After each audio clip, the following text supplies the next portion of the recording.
Hello people, welcome to the channel Free Management Education. Today we will discuss about Porter's 5-force model in strategic management. Moving on.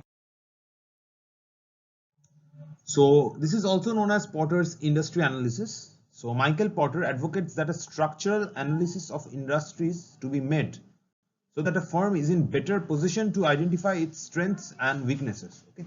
So you should make a strategic structure, okay, which will help the firm in identifying its strengths, its weaknesses among competitors, among suppliers, among buyers. Okay. There are mainly 5 competitive forces like threat of new entrants, rivalry among competitors, bargaining power of suppliers, bargaining power of buyers, and threat of substitute products. Okay. This is the 5 force. Okay.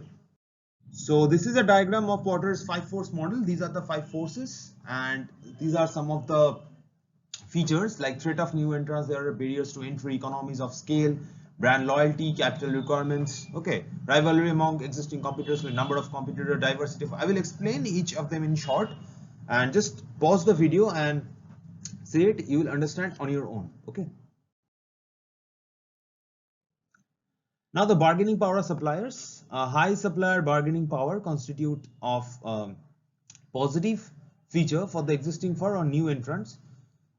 A low supplier bargaining power prevents a firm from passing on its cost increases to the buyer or to make the buyer accept a lower quality product and service at a higher price. For example, suppose a big company, I can take a name, but just understand, just suppose a big company has the kind of authority to sell whatever they want.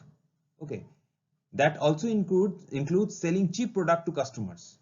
Okay, so a customer will always prefer the brand, always be loyal to that particular brand because they always think that this is the best.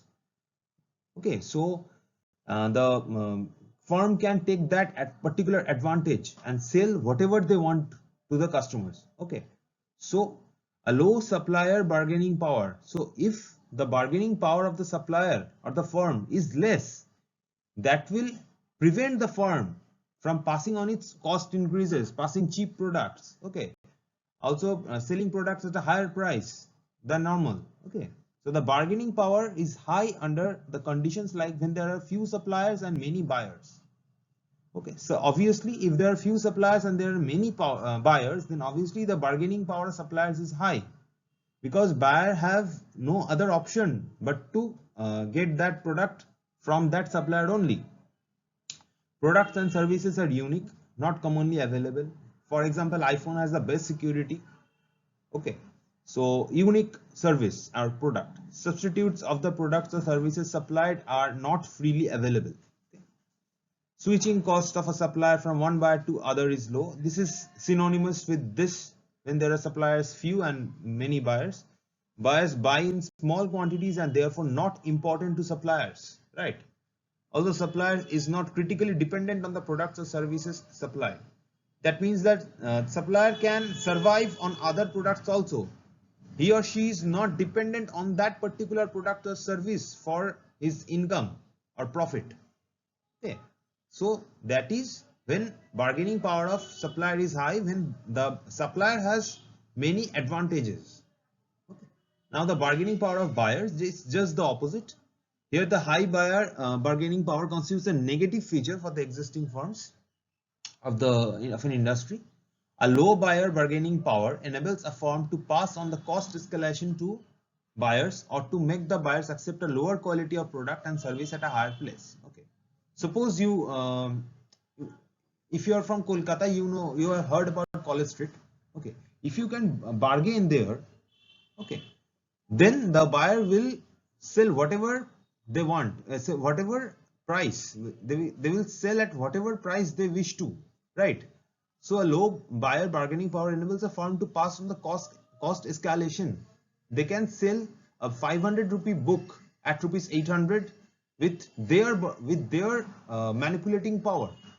So if you are a buyer and if you have a low bargaining power, then obviously they can sell at whatever price they wish to, and also they can sell the lower quality of product. Okay, the bargaining power of buyers is high under these conditions. When the buyers are few in number, obviously then the buyers will know their The buyers will know the competition. When few buyers place large order individually, when alternative suppliers are willing to supply at a lower price or on favorable selling conditions. Like if the buyer has many advantages right now, like they can get the product from Amazon at a cheaper price than Flipkart, then obviously they will buy the product from Amazon only. When switching costs of buyers from one supplier to other is low, okay, they can easily switch from one supplier to another supplier.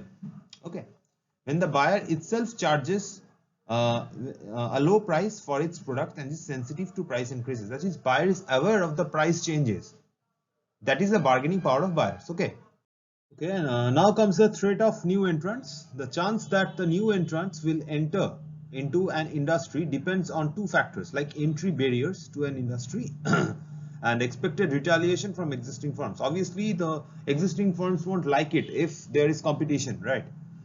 And there are entry barriers like substantial costs involved in entering into a new industry. Higher entry barriers serve to keep out potential entrants into the industry. We always know that potential talents are being wasted in every country because there are substantial costs involved, there are corruptions involved. Okay. Now, economies of scale in production and sale of products leading to lower cost for existing firms. We all know economies of scale, that is lower cost and high number of manufactured products. Okay, for each unit there are much lower costs. Capital requirements being very high may prevent new entrants from making investments. Switching costs, which I mentioned, like from existing products to services to a new one, may discourage many customers. Product differentiation, access to distribution channels can be monopolized by existing firms on the basis of the long-term relationship with the distributors. Obviously, if you are an old player, if you have already captured the market, then it's very tough to for a new firm to enter into that market. Suppose Microsoft already has Windows and it is so popular that no one can even kind of dare to make a new operating system like Windows. Yes, there are obviously some players like Linux is there, but Windows is very popular in third world countries and also in many rich countries, obviously. But that is the point, that these distribution channels can be monopolized by the existing firms who are the first players in the game. Government policies through licensing and other means can prevent the entry of new firms to the industry. Okay. Now there is rivalry among competitions, like competitive structure, number of competitors, their size and diversity. Obviously that matters. Demand conditions, okay, like high demand, stagnant demand, declining demand. These are the various demands that may cause the companies to play a different strategy, may cause the company to plan a different strategy, to devise a new plan, so that many potential customers from this country or outside of the country can get attracted to your particular product. Okay, so it depends on the demand conditions. Like in summer, the demand for ACs are very high, right? But not that much in winter. So it depends on the demand. If there is high demand, stagnant demand, declining demand. Like exit barriers, like it restricts the firm in an industry and prevents them from leaving, even though the returns might be low or might even becomes negative. There may be the barriers like economic barriers, strategic barrier, or emotional factors preventing companies from moving out after divestment of their business. Economic factors like high investment committed to plant and equipment that have no alternative usage, like you have already paid so much amount and you have no other opportunity but to invest in that plant or equipment only. So that is economic factor. Also there are high fixed costs of exit, like retrenchment cost or high severance pay owing to labor agreements. Okay, you have committed to your laborers, there are hundreds of laborers, you have to pay them, right? There is a commitment.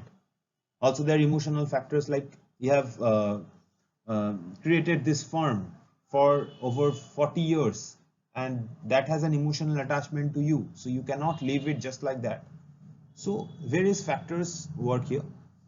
Threat of substitute products, the availability of close substitutes constitutes a negative competitive force in an industry. Obviously in though industry which have no close substitutes are more attractive than those that have one or more such substitutes. Okay, like there are Maggie, there are Top Ramen, there are Yippee. Okay, there are many substitutes. Okay, when there are many substitutes, it is not very attractive. But when there are no substitutes or very less substitutes, then that is much more attractive. Okay, I hope this is clear. So this is the Porter's 5-force model. Okay. So this is the end of this video. So thanks for watching. Please do like, comment and subscribe to this channel for more updates. Okay. And my email ID is given in the description box. Do comment if you want some specific videos on some specific topics. Okay. Thank you. Stay safe. Take care of your family.